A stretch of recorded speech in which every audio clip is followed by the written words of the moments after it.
What's up, YouTube? Today we're going to take a look at a Benjamin and to see what different options we look at when we try to buy. There are several different types.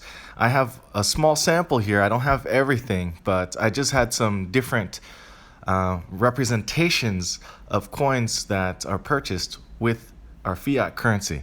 And with that, here's my most recent pickup. Some of you might have already seen this from Silver New Jack's channel, but basically Scottsdale Silver had a special sale or a special price on their 20-ounce Kit Kat long bars, and I have 3 of them from a previous video, and when the sale came around, I decided to add 2 more so I can get an even 100 ounces. These particular Scottsdales, when you think about it at a 20-ounce bar, you would think that the premium would be a little bit lower, but in this particular case, these premiums, when they're on sale, go to roughly 99 cents over spot. And I've rarely seen it at that price. Typically, it's a bit higher than 99 cents or $1 over spot. So when I did see it under 360, I decided to load up a little and finish up my set of 5. So I mainly look at these because they are fairly liquid. Tons of people love to trade these bars. If you've ever held one, you'll know exactly why. They are easily stackable, they don't take up a lot of space, and they're just kind of fun to play with because of the shape. It's a long bar is different than kind of a little short square or a chubby or a chunky bar. Personally, I like the Scottsdale brand. I like the quality of craftsmanship. I like the variety in their products. I like that they rotate out and try new ideas. What I don't like is their high premium on what would be considered semi-generic, it's actually generic, but premium generic bullion. So the only time you usually see me picking these up is when they're closest to spot that they can get, and this is no exception. Because having quality pieces that people want at a price that's a little bit better than what you can get is a nice way to preserve some wealth. Now that lets me get back to the other topic that I wanted to discuss, and that's how we spend our fiat. The work that we want to preserve in wealth is paid to us in fiat, and that's why it's in the middle. So we get this $100 bill, and basically what you see around it are different options for that $100 bill that you can buy. Some of these roughly cost more or less than $100, but the point is that it's roughly $100, right? And from there, you can convert your fiat into a medium that will work for your portfolio. In other words, what's a stacker gonna do with $100? Are you gonna buy bullion? Are you gonna buy eagles? Are you gonna buy numismatics? Are you gonna buy gold, right? That's the basic option for your basic stacker. For basic wealth preservation, most people are going to go for the generic bullion because it's easily convertible. But what I'm showing you are some options of where I bought these particular coins, the 2001 Britannia and the 1999 Seraph 1, where I paid $100 for those to get them a little bit less for the coin, but I also sent it out for grading, so the total cost was $100. After my $100 investment into those semi-numismatics coins, now they're worth more than the $100. I'm also showing you a more modern version of an asset class where it's a digital asset. And some of you might not like that, but some of you don't like bullion, some of you don't like semi-numismatics, some of you don't like grading. So it's really a matter of preference where you want to park your money and whether or not you want it to grow, you want it to maintain value, or you want it to collect it and just hoard it for sentimental value. But the most important thing is knowing what your goals are and knowing the different types of options there are, and also keeping tabs on the result. Because I can tell you from a year ago that the bullion side is gone down from a year ago. And if you look at the numismatics on top, the Panda and the Britannia, those have held or gained. The My Ether wallet, if you bought Ethereum from a year ago, you're up over 10 times. So if you invested $10, you would have $100. If you invested $100, you would have $1,000. Each one of these also has its own risk factor, right? Some are more risky than others. But one thing that we want to do is hopefully try to make money work for us. At least that's what I want to do. There's parts of me that want money to kind of hold its value. There's other money I'm a little bit more aggressive where I would like to make money work for me rather than me work for my money.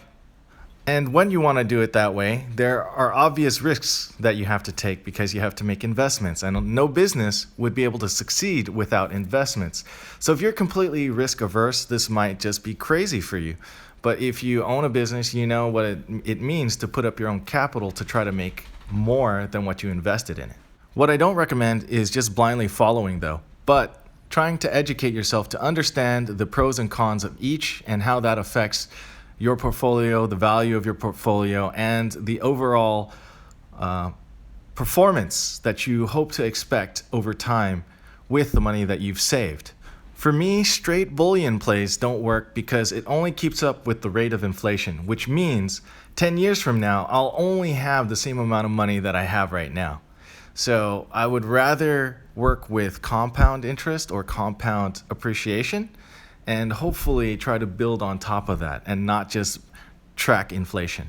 While there's no guarantee for appreciation, there's also no guarantee that metals are going to fare any better because of price manipulation. So keep that in mind.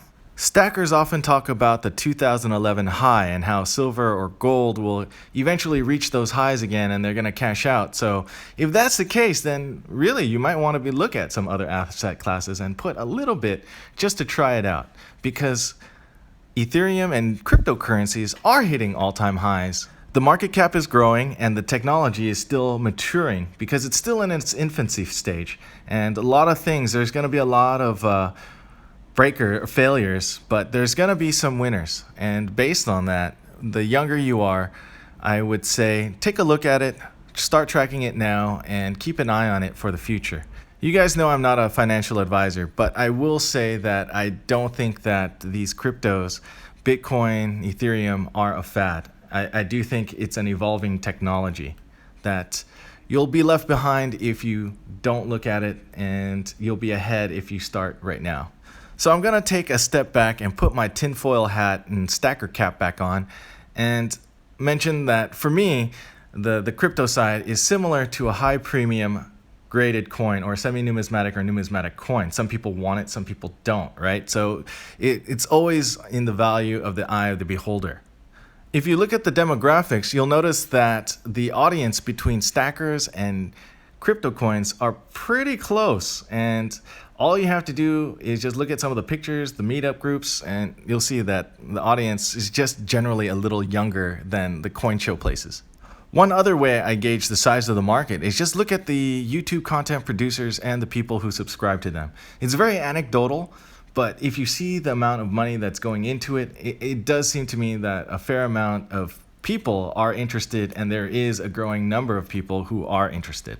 So coming back around to see how you spend your $100, I'm advocating to spend it in a way where you can spread around your $100 so that in the end, some of it will still be $100, some might be a little bit less, and others might be a little bit more than $100.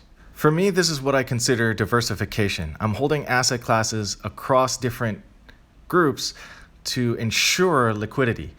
Some asset classes, like the bullion and PMs, are a well tried and true way to preserve wealth, right? This is 5,000 years of history. And then you move on to some fiat, which is right in the middle, which is present day. And that is what we use on a day-to-day basis. And for the future, we're just getting started with digital cryptocurrencies. So either way, from the past, present, and future, I have a way to grow, maintain, or preserve the wealth that I've worked for. All right, now the video is getting a little long, but I did want to illustrate, since I've been purchasing the Ethereum in my Ethereum video, it's up 40+%, and the market cap has doubled in the space. So there's a lot of interest in this area. I know I'm advocating crypto, but you can still see that I'm still purchasing PMs on a regular basis. So I hope you enjoyed the content. If you did, please hit the thumbs up button, and hope to see you on the next one. If you're not subscribed, go ahead and hit the subscribe button. Thanks for watching.